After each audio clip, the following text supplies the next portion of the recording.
பிதாவுக்கு மகிமை துதிகன மகிமை அல்லேலூயா. இப்படி பிதாவுக்கு மகிமை துதிகன மகிமை அல்லேலூயா ஸ்தோத்திரம் என்று சொல்ல வேண்டியது ஜோயல் ஐயா ஆகும். சாது ஜி தேவநேசன் ஐயா சொல்லுவதை பாருங்கள். பிதாவுக்கு மகிமை துதிகன மகிமை அல்லேலூயா. இனி சாது சி செல்வராஜ் ஐயா சொல்லுவதை பாருங்கள். பிதாவுக்கு மகிமை துதிகன மகிமை அல்லேலூயா அல்லேலூயா ஸ்தோத்திரம். இப்படி சொல்லுவார்கள். மற்றவர்கள் இப்படி சொல்லுவார்கள். இது டேனியல் பாஸ்டர் சொன்னது. இது அருள்ராஜ் பாஸ்டர் தம்பி சொன்னது. இது எல்லாம் தெரிந்தும் தாஸ் பாஸ்டர் இப்படி சொல்ல காரணம் என்னவென்றால், தான் விரும்பின ஸ்தானம் கிடைக்கவில்லை, அதனால் இப்படி சொல்லியாவது தன்னை பரிசுத்தன் என்று காண்பித்தால் ஒரு ஆசுவாசம் வரும் என நினைத்துதான் இப்படி சொல்லுகிறார்.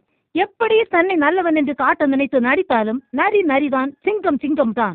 நரி சிங்கத்தை பார்த்து சிங்கத்தோட வேஷத்தையே போட்டுக்கிட்டாலும் நரியால ஊழை எடுத்தான் முடியுமே தவிர சிங்கம் மாதிரி கர்ஜிக்க முடியாது. யாரோ இறைச்சிக்கு அளந்து நாய்க்குட்டியை சுட்டு தின்னார்களாம். அதுபோல ஸ்தானம் எடுக்க ஆசைப்பட்டு எப்படி எல்லாம் நடித்து பார்க்கிறார் மனுஷன். கர்த்தர் நம் அனைவரையும் ஆசீர்வதிப்பாராக. ஆமேன்.